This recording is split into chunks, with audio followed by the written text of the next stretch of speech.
welcome back to the channel. Today I'm going to be doing a very similar video than the last one. I'm going to be doing another movie review and knitting, because knitting is the best, even though I'm not very good at it. See all the tiny little holes in my knit job, and it's fine, you know? It's not a big deal. It's okay, you know? It's gonna be fine, I assure you. Today I'm going to be making a more controversial video because I'm going to be reviewing Batman vs. Superman. And you're going to be like, oh, why is it controversial? And it's because I watched it and I thought Batman vs. Superman was a good movie. And I'm going to detail out as to why. Okay, I thought it had an interesting story. I thought it had good story beats. The actors did a good job for what in their roles and what they were given, right? And I especially liked that Jesse Eisenberg was in the movie, because I liked his works in Now You See Me 2 and Now You See Me 1 as well. Like, I liked both of those movies, and I just enjoyed seeing him in this one. You know, I think he did a great job as being, as trying to be Lex Luthor as best he can. You mean, it's a hard thing to pull off. You mean, Lex Luthor is such a massive supervillain in the DCU universe that, it was hard to pull off, and I give the guy props, right? He did a good job. And the first thing I noticed about the movie when it started, okay, here's how I knew it was gonna be a good movie.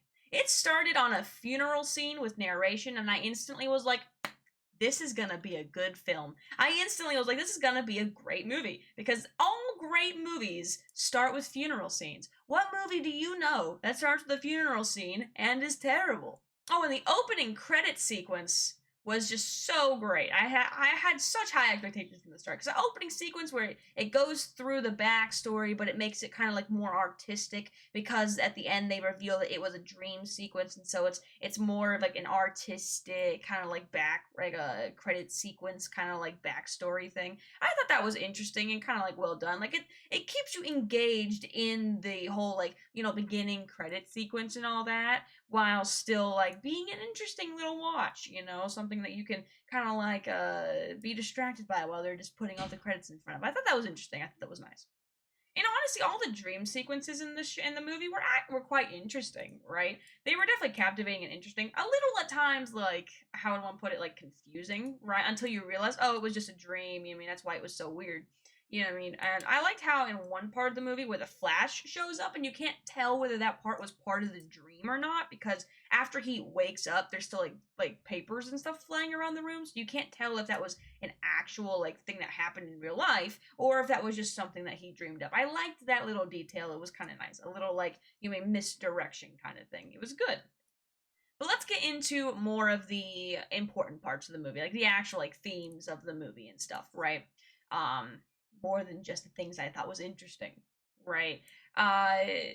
It kind of goes, the movie's main theme, like overarching massive theme about the whole movie, right, is when good intentions have unintended consequences, right?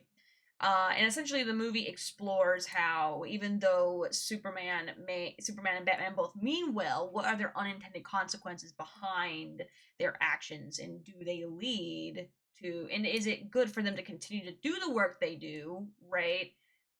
Even though those consequences are still going to exist, right?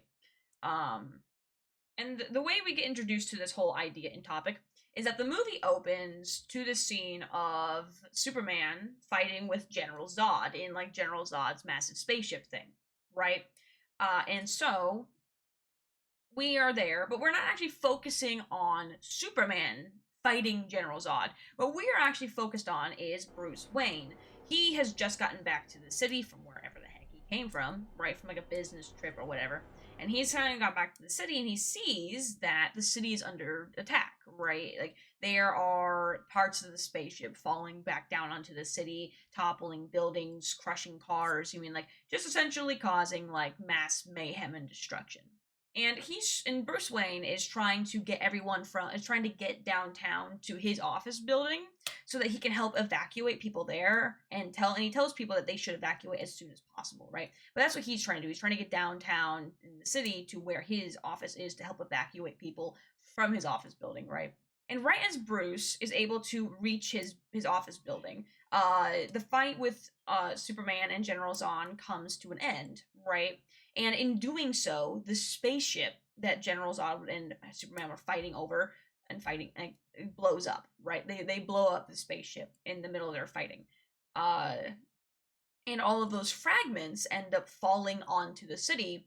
And what ends up happening is Bruce sees the office building he's trying to get to is cut like in half, right? Like the top part of it's cut in half, it falls to the ground, and anyone who was in it ends up dying. And he's walking around watching all this destruction, and he sees why it happened, right? He sees that like Superman was trying to do the good thing by defeating General Zod, but all of this destruction happened around him, and the thing he resents Superman for is that he just leaves. Once he's done fighting Zod, he just leaves. He doesn't help the people in the city. He doesn't, right? He leaves all of this destruction and mayhem behind, but he doesn't really do anything to help fix it. And this kind of is where Bruce kind of has resentment for Superman in this part of the movie, right? And as the movie progresses, right, Superman starts to learn about Batman and his whole like vigilante justice and all of that, and he sees the consequences behind Batman's vigilante justice, right? And he sees the unintended consequences that Batman has over his own stuff, right? Where Batman gets people killed in jail because he went after them specifically and all that kind of stuff, right? And Superman questions whether what he is doing is morally right for other people or if he's just doing it because he can do it, right? And so that's where Superman's part of the unintended consequences kind of idea like shows up. Is it, Batman is doing these great things for the city, except the consequences that are happening because of it, are that people are dying because of his actions. Honestly, Batman doesn't really like own up to anything that he fucking does in the movie. Like, I'm gonna admit to that. But eventually, Superman does realize all of the negatives and all of his unintended consequences of his actions. And later in the movie, he actually even questions should he continue to be Superman because he's going to attract more other aliens from space to come to the Earth because he's there and all that. Is it better for him to just leave? Is it good for him to even be here, right? Or is his actions to help other people even justified, since he ends up hurting them usually at the same time, right? Like in helping some people, he ends up hurting others, right? And so he has to fight with the whole thing of is what I am doing justified? And that's like a big part of the movie, is that whole section. Now, there's another character in this movie, another big hitter character in the movie, and his name is Lex Luthor. I haven't really talked about him at all because until this point, he wasn't really, he kind of incited a lot of the fighting and a lot of the negativity around with Superman and Batman by kind of trying to pin them against each other, right? Because Lex Luthor's whole thing, right, is that he wants everyone in the world to see that Superman isn't all that great, right? That he's not a god, that he's not, he makes mistakes and he's not always good, right? He doesn't always do good things. He's not always just. He's not always right. Et cetera, et cetera. Right? And he wants people to be able to see that. And so he's trying to essentially convince Superman to kill Batman so that everyone in the world can see that he's not as good as he claims to be. Right? That's his whole goal in the entire movie. Is for him to be outed as not the greatest guy that there could be. Right? That's his whole thing. And outside of the main themes in the movie, it still has a lot, and outside of like the main themes of the movie and stuff, like it does have like a lot of like good shining lights. For instance, the fight scenes are captivating and interesting. They are immersive, right? There's not like a moment that really goes by in the fights that you're bored or the audience is uninterested in what is happening, right? So I feel like the fight scenes were good, right? They were interesting and definitely not something that you could claim were terrible, right? They were good.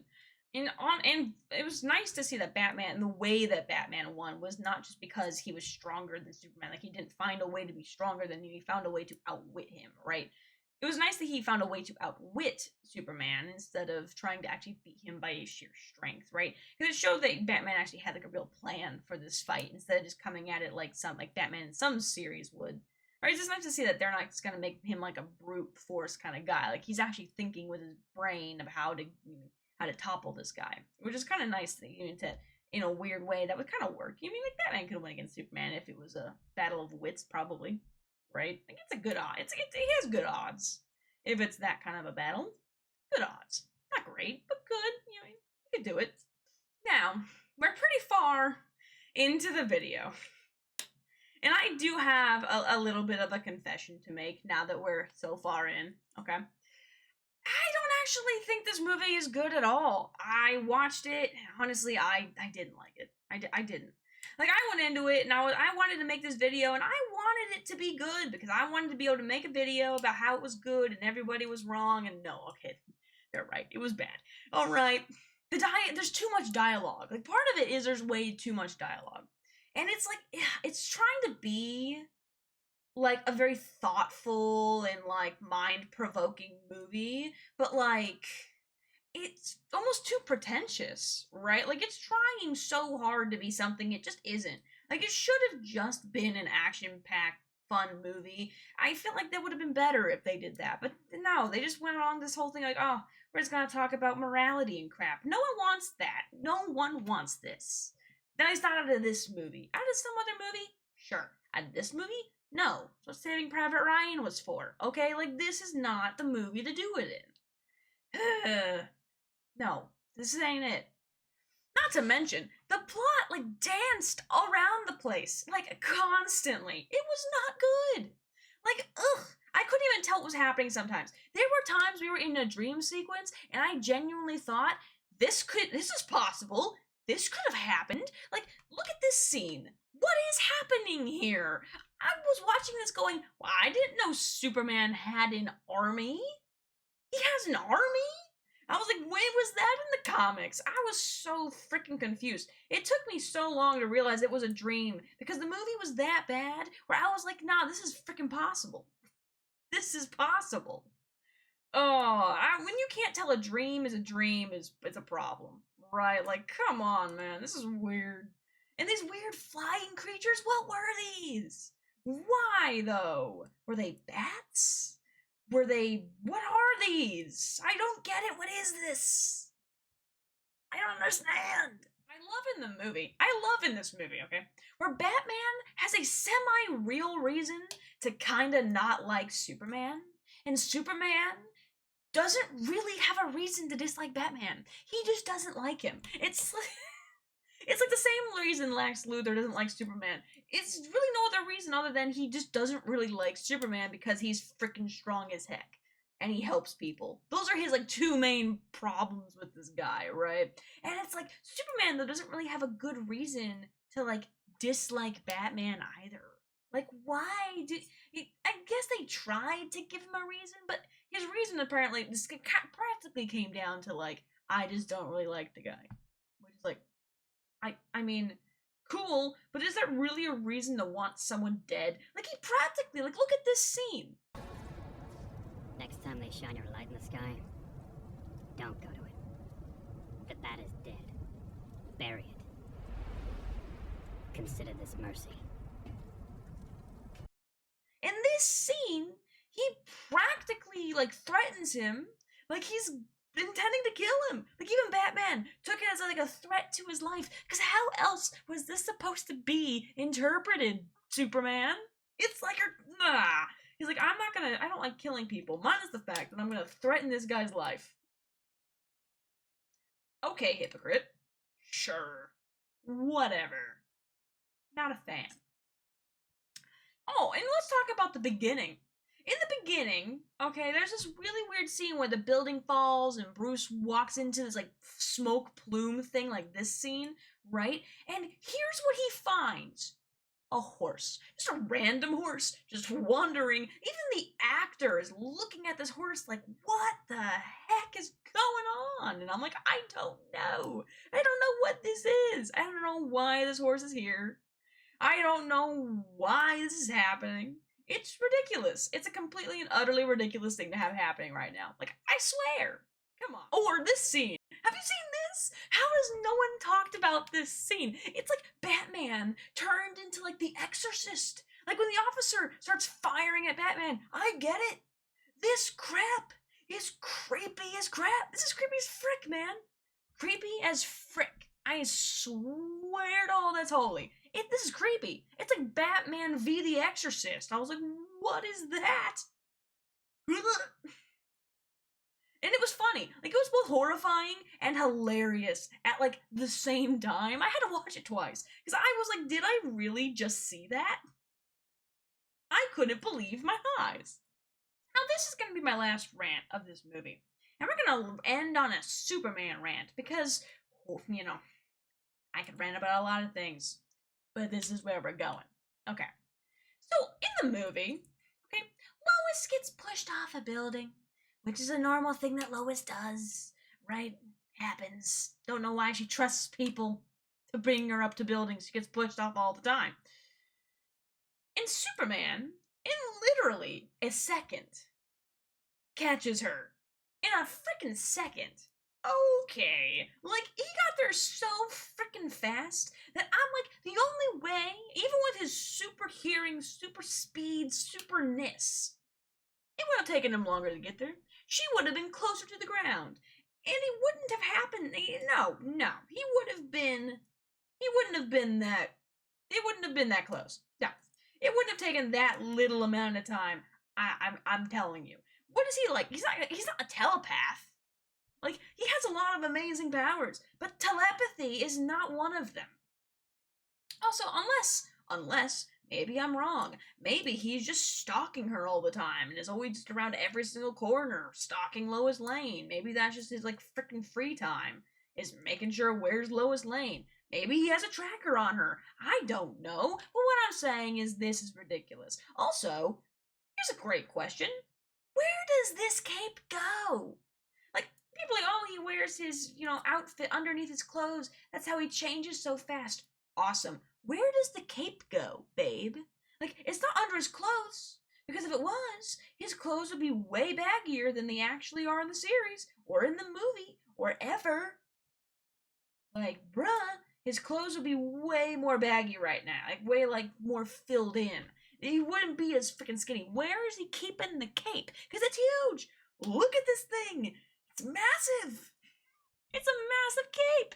It's not like a tiny little piece of that. No, it's huge. Does he have just a satchel that he just does he have just a satchel that he just carries around with him that just has his cape inside so he can clip it on him real fast just in case he might need it?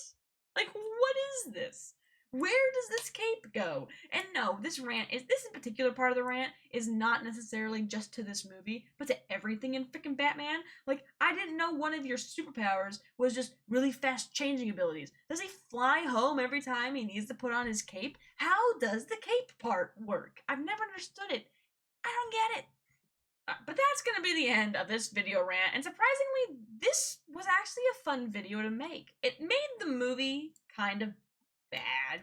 The bad movie was bad, alright? But watching it to try to make it into something decent was, kind of hard. It was kind of hard. I'm not gonna lie. But it was fun. Like, this was a little bit of a fun project, and I think I might do something like this again. And not all of my videos are gonna be around this kind of thing, where it's I'm being more kidding, and I didn't really mean my opinion, right? But I want to do a few more of these. These are kind of fun, right? But that's gonna be all from me today. And yeah, see you guys.